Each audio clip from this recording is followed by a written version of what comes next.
Hey y'all, it's Chimdi. So, I want to talk about the TV show Couples Therapy and specifically about allowing ourselves to be happy. I'm up to season 2 now of the show. It's on Showtime. It's this documentary where different couples get couples therapy in New York. And there's a woman on season 2 who, spoiler alert for couples therapy by the way, who I really resonated with. And as I was watching her story, a big part of her arc was really about allowing herself to be happy, allowing herself the vulnerability of wanting happiness and healthy relationships and all of this stuff, and then actually allowing herself to receive it because she had the potential for that, but her fear and her trauma, of course, was keeping her from really receiving it. And I watched this story and I saw so many parallels in my own life, and very gratefully I've been experiencing more of that happiness that I'm letting myself feel. So I want to reflect on that in case you may find yourself in a similar situation. Before we get into it, thank you Patreon people. And I'm also a creative coach if you want to get some coaching to show up consistently and authentically. So this weekend I had the most fun. I had probably one of the best series of days in my life, but I think in general my life is better just because I'm more in my body and more present. But one of the highlights of this weekend is going to the It's About Darn Time tour with the Fitness Marshal. It's not darn, it's another word, but I'm really working on cursing less. And I heard about the Fitness Marshal for the first time like maybe back in 2022. Like I shot a reality show pilot in Mexico. As we pray it will never see the light of day. Someone on the show pulled up one of his videos after I was doing my little workout, and it was so incredible, and I was cackling and I was on the floor laughing and sweating, getting my whole life. And then a few months ago I was back in my workout spirit looking for videos to dance to, reminded myself of him, found him, and then boom, I was it, and I like joined his membership. Full fan, like complete fan. And then he decided to go on tour, and it was so beautiful because I felt like I found him right when I could really fully get the experience, because I got to go and see him on tour on Saturday. So much fun. I haven't gone to a live show in a really long time as well, so it was just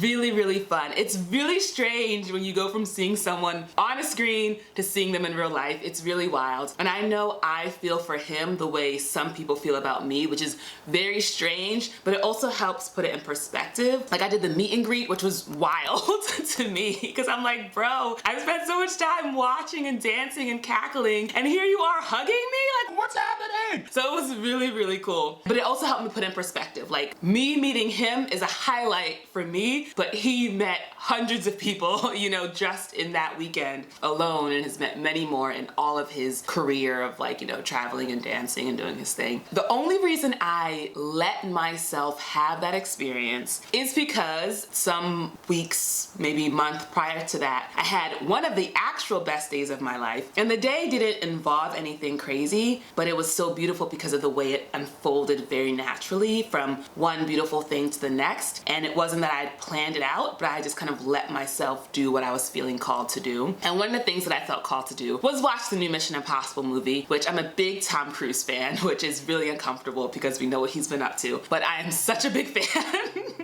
Such a big fan.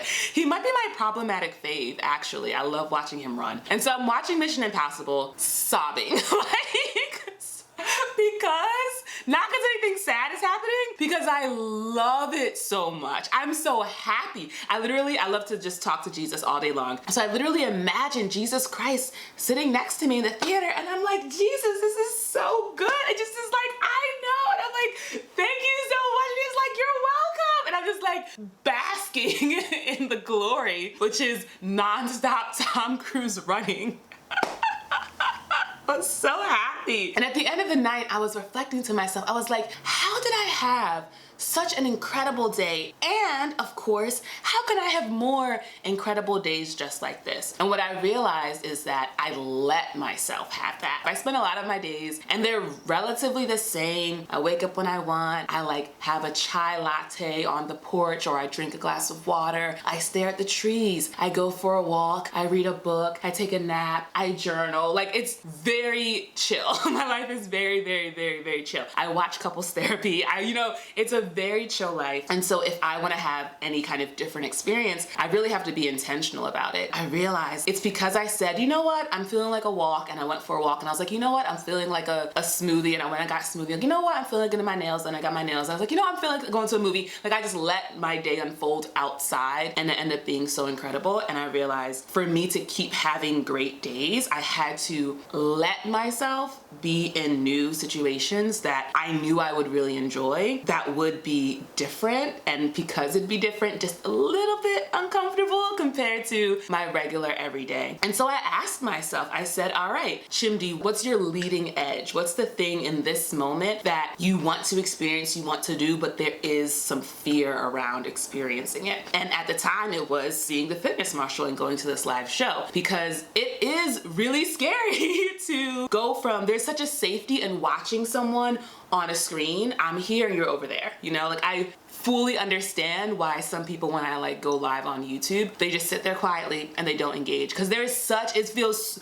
like it's so weird. It's like this anxiety and this nervousness, even though obviously you're a fan of the person, you think they're great, you don't think they're gonna hurt you, but just on some very young level, it's just scary. And I realized for me to go to that show, and then girl, getting the meet and greet, the like plus $5 to do the meet and greet, I was like, okay, I'm not just gonna dance in the audience, I'm gonna meet this mofo. Like, it was such a leading edge for me. And it was the first time I understood. I think there's like a thing in like the spiritual and online business community too, where it's like purchasing something is the way you expand yourself. And I think that was when I really understood it, because it wasn't really about spending the money, though that was part of it, but it was really more like saying yes to this experience. And it was truly so fun. And what I love is, because I was going to DC, which is a bit of a commute for me, it meant that all these other things happened because I was making that choice to be in DC that weekend. So I got to meet up with someone, hey Yas girl, who like knew me from YouTube and was in the city at the same time as me. I like touched base with this other person who I'd been like meaning to catch up with, who's also in town, and like we were making loose plans to hang out. So all these balls got rolling that maybe wouldn't have built the momentum if it hadn't been for me like allowing myself to receive that happiness.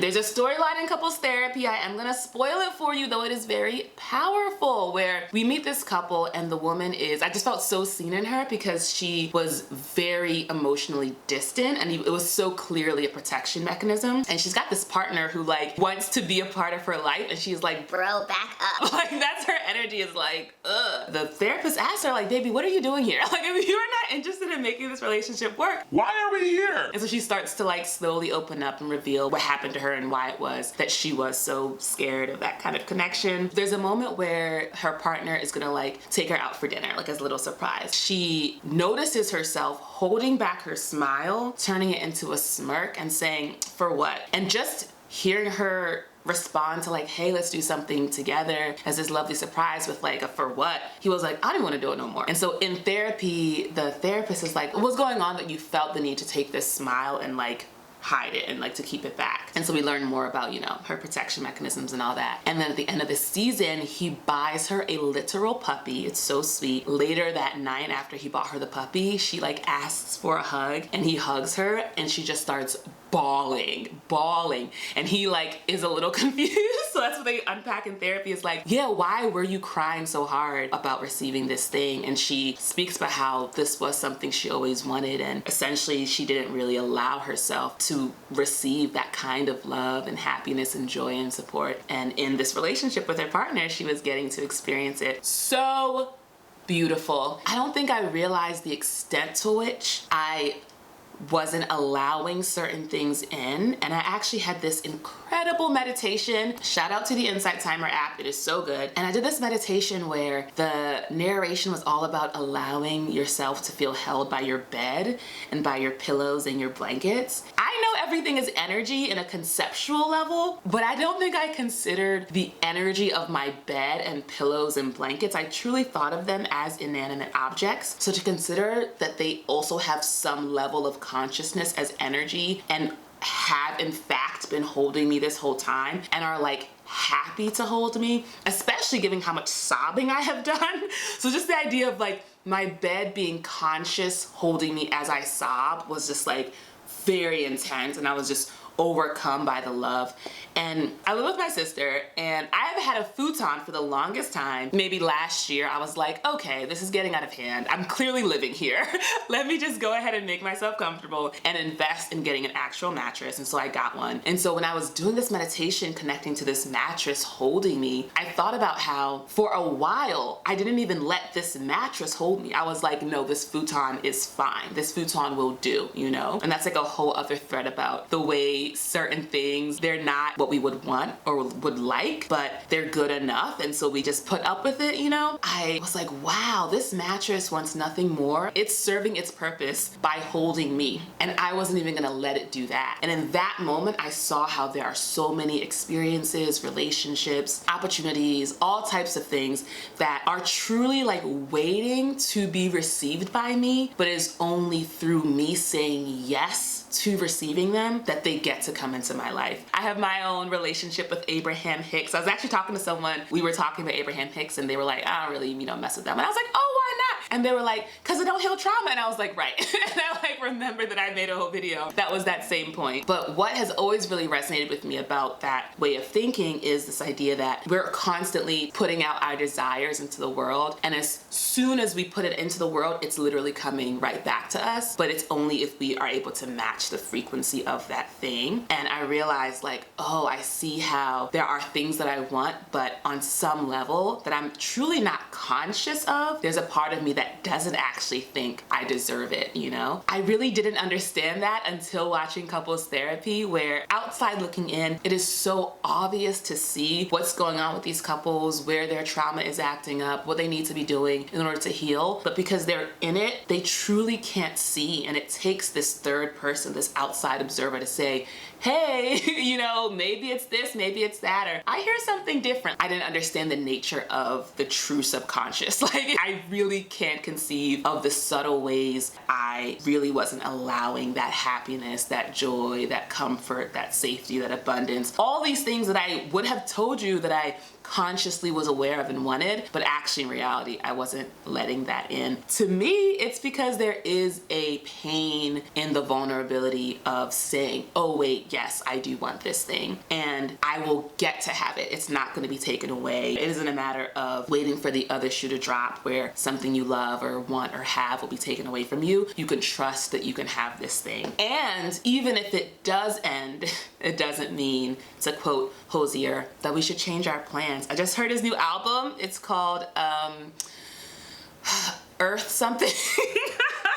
I promise I'm a fan. Thing is, I just love this one song so much that's called All Things End. It's literally my favorite song, and the lyrics are literally like, all that we intend is scrawled in sand. It slips through our hands, but we should not change our plans when we begin again. So it's really beautiful, and I had a whole separate weep just about that song. So yeah, I hope if you find yourself searching, seeking, wanting, desiring something, and you are maybe in a place of frustration because you haven't gotten to experience it yet, I hope you allow yourself to pause and look around to see where in your life are you not allowing happiness and joy. And for me, it was these really subtle, small things. Another example is I like to block out all light when I go to sleep, so I normally wear an eye mask. And I've had an eye mask from like CVS or something that I've been using. At some point it got lost. So I like took a piece of scrap fabric and like turned it into a blindfold. And I've just been using this as my eye mask to go to sleep. And I was looking at it like, this piece of scrap fabric and it is functional. It does get the job done. But there is also a world where I have an actual eye mask that's designed to do that job. And it's in the ether waiting for me, knowing that I would be so happy if I had it. But I need to be the one to say, you know what? I actually think I deserve this kind of experience. So I'm going to invest in it. And I'm sure I've spent more on Uber Eats in the last week than I would have if I had just bought this, fancier eye mask. So yeah, it's not necessarily these big, huge marriage, children, a home, like it's not necessarily these big things that we want and we aren't allowing ourselves to have. I think it's these much smaller things that are in our day-to-day, moment-by-moment life. And if we're able to be with letting these things in, I think it really grows our capacity to let in some of these bigger things that we may want to experience. I hope this is helpful. Let me know in the comments if it resonates, and I'll see you in the next one. Bye.